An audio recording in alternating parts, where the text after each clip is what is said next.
This is a video that I wish was on the internet when we were planning our trip to Thailand, because I hear so many people talk about how cheap Thailand is. You can get so much for your money, like it's really affordable, but they never really talk about how much it actually costs. My cheap could be so different to your version of cheap. So yeah, I just kind of wanted to do a video summarizing everything that we've spent in Thailand, and I know sharing this information can be so valuable and hopefully help some of you plan your trips to Thailand and just give you an idea of how much things actually do cost. So I've got a list on my phone that my boyfriend Jasper has helped me put together, and I've just tried to be as open and transparent and kind of categorize things as much as possible. So when it comes to the cost of everything, you kind of just know what costs a bit more, what costs less. We are spending a lot of this year traveling, so if you want to see more of these types of videos, and especially when we go to like different locations, then please do let me know. So the first thing that I wasn't actually sure whether to include in the grand total was the flights to Thailand,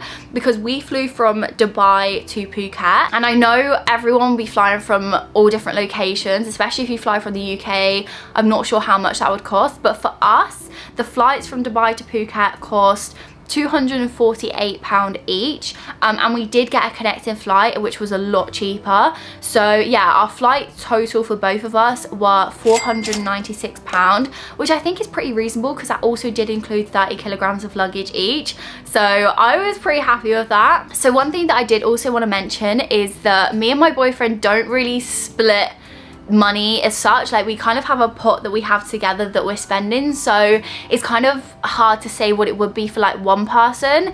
So this is kind of the cost for two people, but if you just split it at the end, it will kind of give you a rough idea of how much it costs for one person. So next up we have airport transfers, and this was £37.03. That is just literally the hour drive that it took from the airport to our hotel, and then when we leave, we've already pre-booked the taxi, so it'll be from our hotel to the airport, which is an hour drive. So I just feel like that is a pretty reasonable price.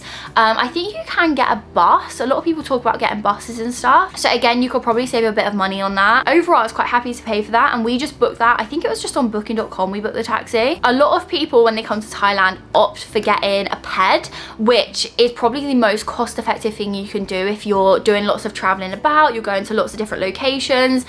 But me, I don't think I could ever get on a bed. Like, I am just terrified. So we ended up opting for taxis and Grabs and Bolt. So the main apps that we used whilst in Thailand was Grab and Bolt. Definitely recommend downloading those. They are basically the same as Uber. Like, the apps are very similar to Uber, but sometimes it is really hard to get a driver, like especially Grab. Like, the amount of drivers that cancelled on us was crazy. So like, and also they just send you the most random excuse. Like, one of the drivers told us that he had diarrhea, and we're just like, we don't need to know that. So yeah, they can be a little bit unreliable, but when you do actually get one, it is quite convenient. So yeah, the cost of that, so all of our taxis, so that includes like taxis to the elephant sanctuary, when we got taxis to Big Buddha, all of that kind of stuff, cost us 3,675 Thai baht, which converts to £90.95, which again is a cost that could probably be a lot less if you were to hire a ped.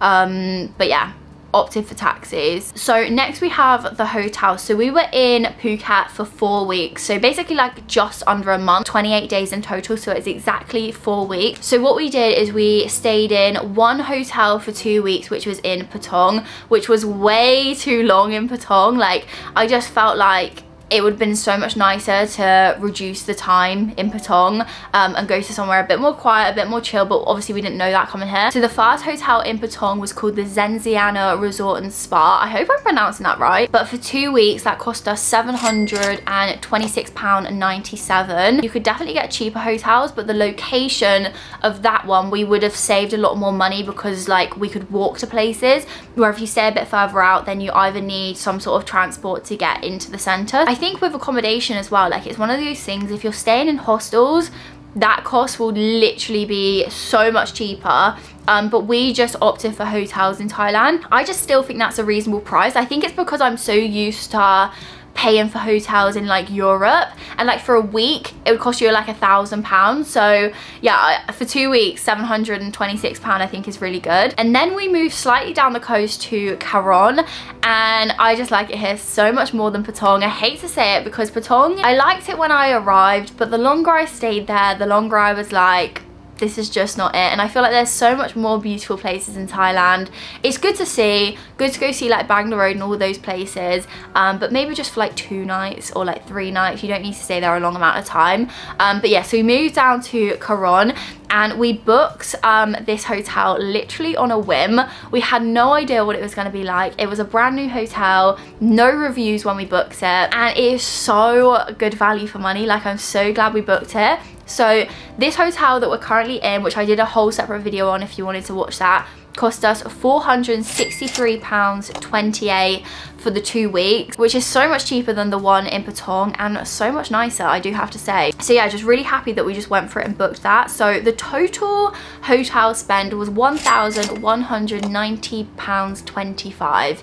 So I think that's kind of like middle of the range price for Thailand. You can get so much more expensive resorts and hotels. There's quite a lot of like luxury stuff here, but then there's also lots of hostels and cheaper hotels. So I feel like we're just kind of like middle of the range. I know a lot of people love staying in hostels, but for me personally, I love having my own space, my own bathroom. Also, a lot of you guys know that my boyfriend Jasper was sick whilst we were here, and he kind of got some sort of food poisoning, and for like 4 or 5 days he just was totally under the weather. And I could just imagine like how awful it would have been staying in a hostel with other people and feeling that rough. It just would not have been nice. So I'm very glad that we did book hotels over hostels. But again, accommodation just really depends on your budget and how long you wanted to stay here and everything. So yeah, all we did was literally look on booking.com, look at all the different options and just pick the best one for us. So yeah, that is what we spent on hotels. Next up, we have food and everyday kind of spend. So this is everything that we spent on food, which includes kind of like going to 7-Eleven, picking up snacks,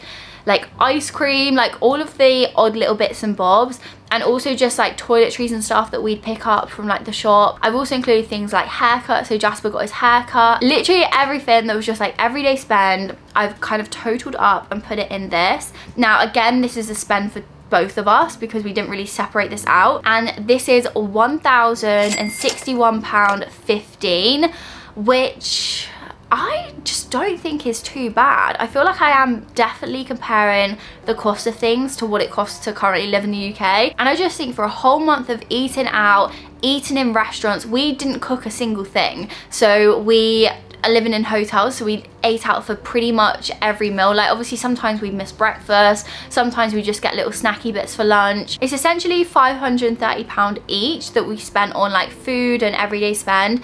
And to save even more money on that, just eat more local. And we definitely did that on the latter part of our trip because obviously my boyfriend got food poisoning. We kind of just avoided all of that sort of stuff like at the beginning of our trip, and then towards the end we were just a lot more confident of like where we should eat, what we shouldn't eat.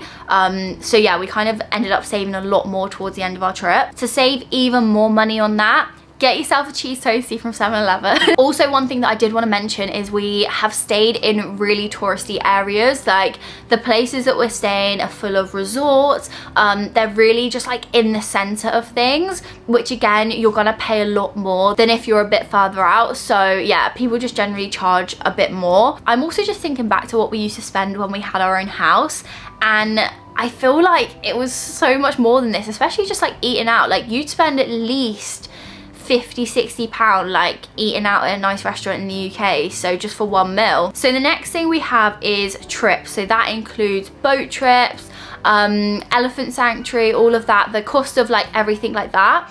And I was shocked at how expensive they were. Like the boat trip to Maya Bay cost us £100 each, which is a lot more expensive than I was kind of expecting, to be honest. So yeah, we did a couple of boat trips and then obviously went to the elephant sanctuary, but we didn't do tons of trips. We could probably have spent a lot more than this, but the total for both of us was £398.83. It is an expense. Like we could have gone for a slightly cheaper Maya Bay boat trip, but the one we wanted to do was an early morning one, so that cost a little bit more. We also book the trips online rather than going to one of the like vendors. There's lots of people like at the side of the street selling boat trips. We got a price from them and it actually worked out for us cheaper online. So that is just one thing. Like, I definitely recommend speaking to them and getting a price and seeing how much things cost and trying to barter. But I just don't think me and Jasper are particularly great at bartering, not gonna lie. Like, we tried to buy a ball from a shop and we tried to barter and they just weren't having any of it. I don't know if it's because we're in a touristy area and they know at some point someone else is just going to come along and buy it, but we tried to barter but it just wasn't working. So yeah, I'd give it your best shot. Try and haggle them down on price,